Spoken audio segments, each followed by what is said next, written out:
1999 में हांगकांग के सिम सासू एरिया के अंदर पुलिस एक छोटे से अपार्टमेंट में घुसती है। फिर जो मिला उसे देखकर पूरे शहर वालों के होश उड़ गए। एक हेलो किटी मरमेड डॉल के अंदर से मिला एक यंग वुमेन का स्कल। जी हाँ, एक स्कल। विक्टिम थी 23 ईयर ओल्ड फैन मेये, जो एक नाइट क्लब होस्टेस थी। रिपोर्ट्स के मुताबिक उसे 1 महीने से ज्यादा वक्त तक कैप्टिव में रखा गया था और आखिरकार उसकी मौत हो गई।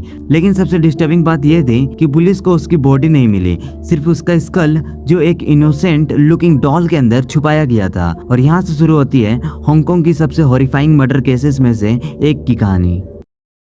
हेलो किटी एक ऐसी फ्रेंचाइज, एक ऐसा ग्लोबल पॉप कल्चर आइकन जिसे दुनिया भर में बच्चे, टीनेजर्स और यहाँ तक कि एडल्ट्स भी प्यार करते हैं। पिंक कलर, क्यूट बो और एक इनोसेंट सी स्माइल, बचपन की यादें, क्यूट स्टेशनरी और टॉयज, ये सभी इस नाम के साथ जुड़े हैं। But what if I tell you कि ये इनोसेंट लुकिंग डॉल एक दिन ऐसी खौफनाक सच्चाई का हिस्सा बनी जिसे सुनकर आपके रोंगटे खड़े हो जाएंगे। एक ऐसी कहानी जहाँ क्यूटनेस और प्योर एविल का सबसे डार्क कोलिजन देखने को मिला। आज की ये कहानी है 1999 की हांगकांग से एक ऐसी ट्रेजिक, हॉरिफिक और ब्रूचल क्राइम स्टोरी जो आज भी ट्रू क्राइम हिस्ट्री की सबसे डिस्टर्बिंग केसेस में से गिना जाता है। ये कहानी है फैन मेये की, एक ऐसी यंग गर्ल जिसकी जिंदगी में स्ट्रगल्स तो थे पर उनका एंड भी अनइमेजिनेबल नाइटमेयर में बदल गया। सिट डाउन कंफर्टेबली क्योंकि आज हम डाइव करने वाले हैं द हेलो किटी मर्डर की पूरी डिटेल, बैकग्राउंड, इन्वेस्टिगेशन और कोर्टरूम का ड्रामा में।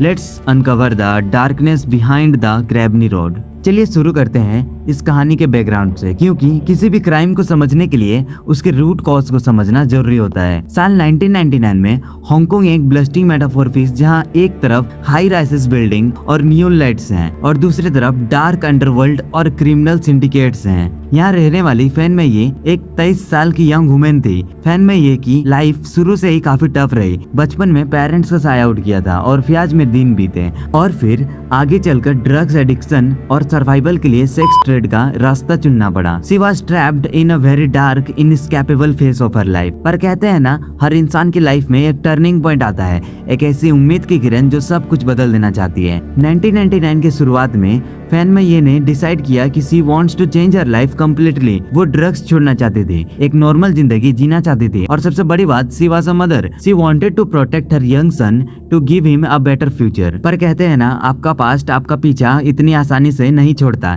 स्पेशली जब आप गलत लोगों के कांटेक्ट में आ चुके होते हो। आगे मैं अगर फैन बोलूं तो आप समझ जाना मैं फैन मेये के बारे में बात कर रहा हूं, मतलब इस स्टोरी का सबसे मेन कैरेक्टर के बारे में। फैन का एक रेगुलर क्लाइंट था चैन मैन लुक, जो 33 साल के थे और हांगकांग के इनफेमस अंडरग्राउंड क्रिमिनल सिंडिकेट्स यानी ट्राइड गैंग से जुड़े हुए थे। यानी ट्राइड गैंग से जुड़े हुए एक प्रिटी गैंगस्टर और इन्फोर्स टाइप का शख्स था। चैन मैन लुक एक एग्रेसिव और मैनिपुलेटिंग इंसान था। एक दिन अर्ली 99 में फैन ने एक केयरलेस मिस्टेक की। उसने गलतियां इम्पल्सिवली चैन मैन लुक का एक हैंडबैग चुरा लिया। उस बैग के अंदर रफली 4000 हांगकांग डॉलर था, जो अराउंड 500 USD बनता है। जल्दी ही मैन को अपनी गलती का एहसास हुआ, पैनिक हुआ, डर के मारे या गिल्ट की वजह से उसने वो चोरी किया हुआ कैश तुरंत वापस भी कर दिया और माफी मांगी। But for the ratherness tried member like chain man look, it was not about the money, it all about his ego and his dominance. उसने इसे अपनी पर्सनल इंसल्ट माना। उसने फैन पर एक पेनल्टी यानी एक फाइन थोप दिया, 10,000 हांगकांग डॉलर डिमांड कर दिया। और जब मैन ने रोते हुए बताया कि उसके पास इतने पैसे अरेंज करने का कोई रास्ता नहीं है, तब शुरू हुआ एक सैडिस्टिक साजिश जिसका अंदाजा फैन को सपने में भी नहीं था। मार्च 17, 1999 की रात फैन मेये अपने फ्लैट में थी। चैन मैन लुक अपने कुछ साथियों के साथ वहां पहुंचा। उसके साथ लियोंग वैन लुन और लुएंग सिंचो दोनों ही क्रिमिनल्स वाले लोग थे, और साथ में थी चैन मैन लुक की 14 साल की गर्लफ्रेंड जिसका नाम था मिंग फोंग, जिसे लोग एफोंग भी कहते हैं। एफोंग खुद एक टीनेजर थी जो एब्यूज रिलेशनशिप में फंस चुकी थी। उन्होंने फैन को कोई मौका ही नहीं दिया। उन्होंने उसे किडनैप किया और ले गए एक 3rd फ्लोर अपार्टमेंट में, जो कि सिम सासू डिस्ट्रिक्ट के रूम नंबर 31 ग्रैबनी रोड पर स्थित है। ये बिल्डिंग बाद में हांगकांग की हिस्ट्री की सबसे डार्क लोकेशन में से एक बनने वाली थी, और यहाँ से शुरू होता है ह्यूमन हिस्ट्री का one of the most horrific scorning chapters. उन्होंने मैन को उस अपार्टमेंट के अंदर लॉक कर दिया। ये कोई आम इलीगल इम्प्रेसमेंट नहीं थे, ये एक फुली फंक्शनल टॉर्चर चैम्बर बन चुका था जहाँ इंसानियत की हर बाउंड्री क्रॉस की गई। फॉर नियरली अ मंथ, लगभग 28 से 30 दिनों तक फैन को वहाँ बंद करके रखा गया, और उसके साथ जो हुआ वो सुनकर किसी का भी दिल दहल जाए। Let's talk about the specific torture method they used, through it is extremely disturbing even imagine. Relentless physical assault. उन्हें रोजाना मेटल पाइप्स, वुडन स्टिक्स और हैवी बेल्ट से मारा जाता था। वो लोग उसे अपना ह्यूमन पंच बैग मानते थे। जब भी उनका मूड खराब होता वो उस पर उतार आते थे। Chemical torture. मैन के ओपन आउट्स और कट्स पर chili oil, hot sauces and liquid spices रगड़े जाते थे, जिससे उन्हें बहुत ज्यादा पेन होता था। Thermal Burns. उनके लेग्स, फिट्स और सेंसिटिव बॉडी पार्ट्स पर हॉट कैंडल, वैक्स और मेल्टेड प्लास्टिक डाला जाता था, जिसकी वजह से उनकी स्किन पूरी तरह से बर्न हो गई और वो चलने फिरने से भी बिल्कुल लाचार हो गई थी। Sexual abuse. इन सब के साथ उन्हें सेक्सुअल असॉल्ट का भी शिकार होना पड़ा। इमेजिन एक साइकोलॉजिकल ट्रॉमा। एक यंग लड़की अकेली रोज उस बंद कमरे में रोज मौत की भीख मांग रही थी और कोई मदद करने वाला था भी नहीं। ये सब कुछ लगभग 1 महीने तक बिना किसी इंटरप्शन के चलता रहा। बिटवीन अप्रैल 14 एंड अप्रैल 15, 1999 के दौरान उनकी डेथ हो गई। Traumatic shock, several infection, internal injuries और उनके साथ फिजिकल ब्रेकडाउन की वजह से उन्होंने उस अपार्टमेंट में ही अपना दम तोड़ दिया। उसने आखिरकार उस नर्क से मुक्ति पा ली, पर जो आगे हुआ वो और भी ज्यादा डिस्टर्बिंग था। जब उनके कैप्टर्स को पता चला कि फैन की मौत हो चुकी है तो उनमें पैनिक फील आया। वो समझ गए कि अगर पुलिस को पता चला या डेड बॉडी मिल गई तो उन्हें उम्र कैद या डेथ पेनल्टी से कोई नहीं बचा सकता। इसलिए उन्होंने एक ऐसी डार्क ग्रुसम स्ट्रैटेजी बनाई जिससे सारे सबूत मिटाए जा सके। उन्होंने क्या किया? उन्होंने फैन के बॉडी को बाथरूम में ले जाकर डिसमेंबर किया, यानी उसके टुकड़े टुकड़े कर दिए। एविडेंस को छुपाने और डिकम्पोजिशन की स्मेल से बचने के लिए उन्होंने उनके फ्लैश मतलब मांस को स्टोव पर बॉईल कर दिया ताकि हड्डियां अलग हो सकें और स्मेल खत्म हो जाए। उसके बाद बॉडी पार्ट्स को अलग अलग प्लास्टिक गार्बेज बैग्स में डालकर पूरे सिटी में अलग अलग डस्टबिन्स और लोकेशन पर फेंक दिया।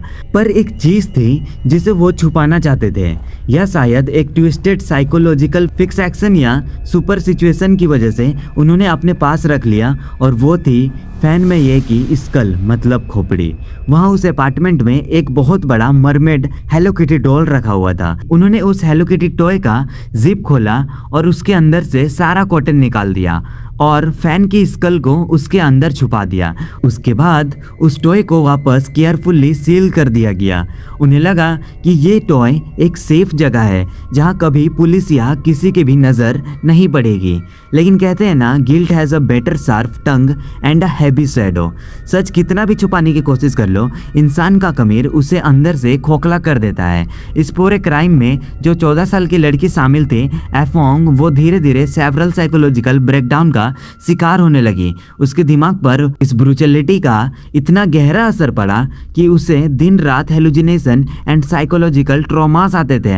एफोंग ने बाद में कॉन्फेस किया कि उसे लगातार लगता था कि फैन में ये का भूत उसके सपनों में आ रहा है, उसे डरा रहा है, रूम में घूम रहा है और उसके पीछे पड़ा हुआ है। वो रात को सो नहीं पाती, डर के मारे चीखती थी और पैनिक अटैक्स आते थे। आखिरकार अपने बॉयफ्रेंड के सामने उसने अपना पूरा दर्द बयान कर दिया और सब कुछ सच सच बता दिया। उसके बॉयफ्रेंड ने भी बिना वक्त गवाए पुलिस को इन्फॉर्म किया, क्योंकि उसे भी समझ आ गया था कि ये कोई छोटा मामला नहीं है। पुलिस ने तुरंत एक्शन लिया और एक टीम बनाकर सिमसासू एरिया के अंदर रूम नंबर 31 ग्रेबनी रोड अपार्टमेंट पर रेड मार दी। जब पुलिस वहां पहुंची तो अपार्टमेंट को सरफेस लेवल पर क्लीन किया गया था, पर एक अजीब सी केमिकल स्मेल, डीके की फैथिंट और एक्सट्रीमली एआईआर वाइब पूरे घर में फैली हुई थी। इन्वेस्टिगेटर्स ने जब पूरे घर की तलाशी ली तो उनकी नज़र वहां रखे हुए उस बड़े से हेलो किटी डॉल पर पड़ी। कुछ अलग सा लगा। जब पुलिस ने उस डॉल को क्लोज इंस्पेक्ट किया और उससे काट कर देखा, उसके अंदर का नज़ारा देखकर एक्सपीरियंस्ड पुलिस ऑफिसर्स के भी होश उड़ गए। डॉल के अंदर फैन में ये का स्कल स्वैन किया हुआ था, साथ में उनका एक सिंगल टूथ और कुछ हेयर स्टैंडर्ड्स भी वहां मिले। ये मॉडर्न क्रिमिनल्स इन्वेस्टिगेटर्स हिस्ट्री की one of the most chilling discoveries थे, जो आज भी ट्रू क्राइम डॉक्यूमेंट्रीज में सबसे ऊपर याद की जाती है। साल 2000 के लेट मंथ में इस हाई प्रोफाइल केस का ट्रायल हांगकांग के हाई कोर्ट्स में शुरू हुआ। कोर्टरूम में जो डिटेल्स रिवील्स हुई उन्होंने पूरे हांगकांग और इंटरनेशनल मीडिया को शॉक कर दिया। डेली न्यूज़पेपर की हेडलाइंस में यही केस होता था। केस की ब्रूचलिटी इतनी हाई थी कि ट्रायल्स के दौरान कोर्ट्स के ऑफिशियल्स को साइकोलॉजिकल काउंसलिंग देनी पड़ी ताकि वो इस मेंटल ट्रॉमा को हैंडल कर सके और फेयर जजमेंट दे सके। लेकिन इस ट्रायल में एक बड़ा लीगल चैलेंज सामने आया क्योंकि बॉडी के पार्ट्स बॉयल कर दिए गए थे और ज्यादातर फिजिकल एविडेंस डिस्ट्रॉय हो चुकी थी। मेडिकल एग्जामिनर्स ने ये साइंटिफिकली प्रूव नहीं कर पाए कि फैन में ये की डेथ किस एग्जैक्ट फिजिकल बिलो की वजह से हुई या फिर ड्रग्स ओवरडोज की वजह से जो उन्हें फोर्स किया गया था। इस लीगल टेक्निकलिटी की वजह से ज्यूरी प्राइमरी डिफेंडेंट्स की फर्स्ट डिग्री मर्डर का चार्ज में कॉन्विक्ट नहीं कर पाई, पर जज और ज्यूरी ने उन्हें बख्शा नहीं। दिसंबर 2000 में 3 मुख्य आरोपी चैन मैन लुक, लुएंग वेनलुन और लुएंग सिंचो तीनों को गिरफ्तार किया गया।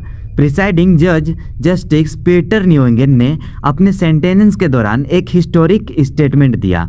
उन्होंने कहा अपने पूरे जुडिशियल करियर में उन्होंने इतना क्रूल क्राइम कभी नहीं देखा। उन्होंने तीनों मुख्य आरोपियों को लाइफ इम्प्रेशन मतलब उम्र कैद की सजा सुनाई, जिनमें मिनिमम टर्म्स सेट किए गए कि वो जल्दी पैरोल कर बाहर नहीं आ सकते ताकि वो समाज के लिए कोई खतरा ना बने।